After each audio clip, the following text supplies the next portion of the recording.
بسم الله الرحمن الرحیم. د خبرونو سرټکی. افغانستان ته د قرقیزستان د پلاوي رسمي سفر. د پانګونې بین الوزارتي کمیټې په نوبتي ناسته کې د سوداګریزو مارکیټونو د جوړولو په طرحو باندې بحث.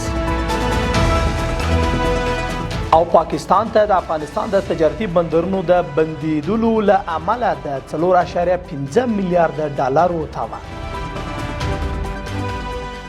د یو مهربان خدای په سپېڅلي نامه درنو لیدونکو سلام. د نن ورځ خبرونو ته ښه راغلاست. نن چهارشنبې د روان کال د لندي 26مه نیټه ده. زه یم دا بشپړ خبرونه دي.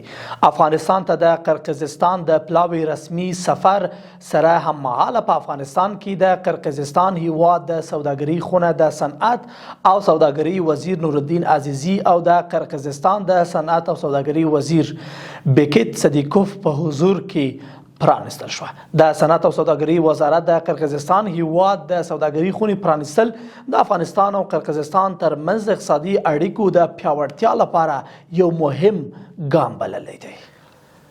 د پانګونې بین الوزارتي کمیټې په نوبتي ناسته کې د سرپل ولایت د ګوسفندي ولسوالۍ او شبرغان ښار د سوداګریزو مارکیټونو د جوړولو په طرحو بحث وشو.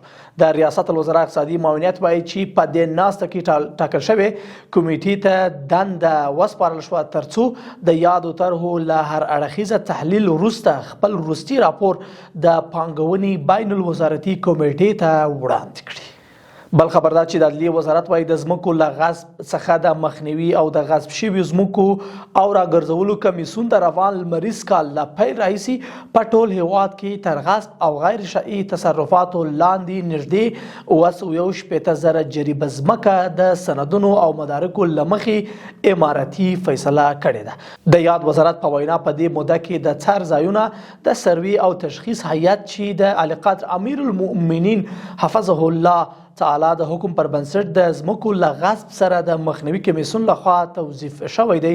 د بادغیس ولایت په مرکز او لسو ولسوالۍ کې له 4,180,000 جریبه ځمکه زیاته عامه تشخیص او تثبیت کړي او د ځمکو په بانک کې ثبت او قید کړي ده.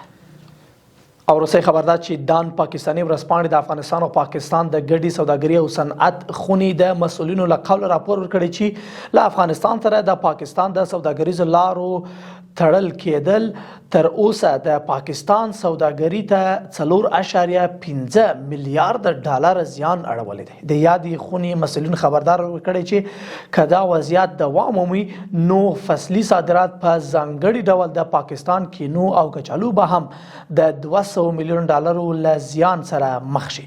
په راپور کې همدارنګه ویل شوي چې له افغانستان څخه د سکرو د وارداتو درېدل د پاکستان د صنعتونو د تولید لګښتونه زیات کړی دي. قدرمندونکو له ملتیا مو مننه. تر بیا ښه وخته او ښې چارې.